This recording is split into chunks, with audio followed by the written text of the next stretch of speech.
নমস্কাৰ মই নিৰুৎপল কাশ্যপ স্বাগতম জনাইছো মোৰ ইউটিউব চেনেল হেল্পাৰ চাৰলৈ আজি এটা নতুন ভিডিঅলৈ আকৌ আপোনালোকৰ মাজত আহিছো আজি আমি সিকিম ইনডাইৰেক্টৰ পৰা ডাইৰেক্ট কৰা পাৰ্ট 5 আৰু লগতে এটা কথা কওঁ যে চেনেলটো জনে চাইছে কাইন্ডলি মোৰ চেনেলটো সাবস্ক্ৰাইব কৰি দিব কাৰণ মই বিভিন্ন ধৰণৰ video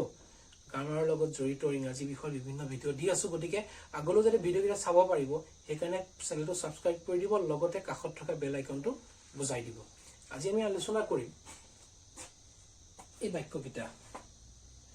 Yet they say he suggested his brother that they should go for a walk. He proposed to me that we should go for a walk. ইয়াত দুটা বাক্য দিয়া আছে দুইটা বাক্য প্ৰস্তাৱসূচক বাক্য আসলতে সাজেষ্ট কৰা বা প্ৰপোজ দিয়া এতিয়া এনেকুৱা ধৰণৰ বাক্যবিলাক কেনেকৈ কৰে সেইটো আমি আলোচনা কৰিম প্ৰথম বাক্যটো আমি চাওঁ ইয়াত কৈছে he suggested his brother যি নহয় আমি যি থাকিলো আমি ইয়াত said to দিব পাৰো হয় জানো যে he said to his brother এটা লিখ দিলো ঠিক আছে আমি ইয়াত উদ্ধকমা ক্লোজ কৰিম এতি আৰম্ভ কৰিম he said to his brother দিল এতিয়া ইয়াত থকা that to উঠি যাব ইয়াত দিছে they should go for a walk এই যে বস্তুটো নেৰেশনৰ ক্ষেত্ৰত এইটো মন কৰিব লাগিব আমি এনে জেনাৰেলি আগতে কি পাইছিলো যে সেল থাকিলে আমি পাস্ট টেন্স টো সদায় সেলৰ পাস্ট টেন্স শুড দিও কিন্তু নেৰেশনৰ ক্ষেত্ৰত কি আছে সেল বা উইল যদি থাকে আমি হেতুৰ ক্ষেত্ৰত আমি কিন্তু উড ব্যৱহাৰ কৰা দেখা যায় আমি সেল বা উইল থাকিলে আমি কি কৰিম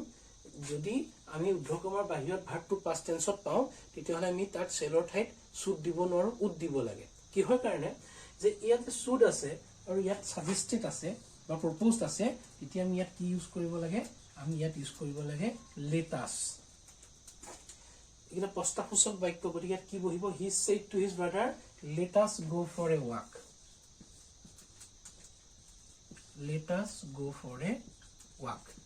এই ধৰণৰ হ'ল এতিয়া ইয়াত কিয় শুড বহিলে যে বাক্যটোৰ অৰ্থটো কি যে হি তাৰ ভাইকক কৈছে বলা আমি খুজকাঢ়োগে বলা আমি অলপ খুজকাঢ়ি আহো মানে এটা প্ৰস্তাৱ দিছে হেতু মানিবও পাৰা না মানিবও পাৰা গতিকে ইয়াত অৰ্থটো কি হ'ল যে হি তাৰ ভাইকক প্ৰস্তাৱ দিছিল যে সিহঁত খুজকঢ়া উচিত সিহঁতে খুজকঢ়া উচিত এই উচিত বুজাইছে মানে শুডটো এইটো সেলৰ পাস্ট টেন্সে বহা নাই এই প্ৰস্তাৱসূচক বাক্যটোৰ অৰ্থ বুজাবৰ কাৰণে ইয়াত শুডটো ব্যৱহাৰ কৰিছে দ্বিতীয় বাক্যটো he proposed to me that we should go for a walk ইয়াতো কি একে হ'ব he said to me ইয়াত যেটো ডেট আছিল ডেটটো উঠি যাব ইয়াতো যেহেতু শুড আছে ইয়াতো আমি কি বহাব লাগিব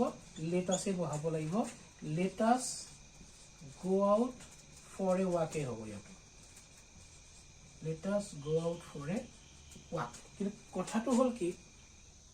এটা মন কৰিব লাগিব যে ইয়াত আছে ডে হয়নে আৰু ইয়াত আছে কি উই আমি ইনডাইৰেক্টৰ যেটো কোৱেশ্চন লৈ ধৰিছিলো তা এটাত দিছে ডে এটাত দিছে উই এটা কথাটো হ'ল যে ইয়াত ডে থাকোতো ইয়াত লেটাস বহিলে আৰু ইয়াত উই থাকোতো দেখোন লেটাসে বহিলে বেলেগ কিয় নবহিলে এটো মন কৰিব লাগিব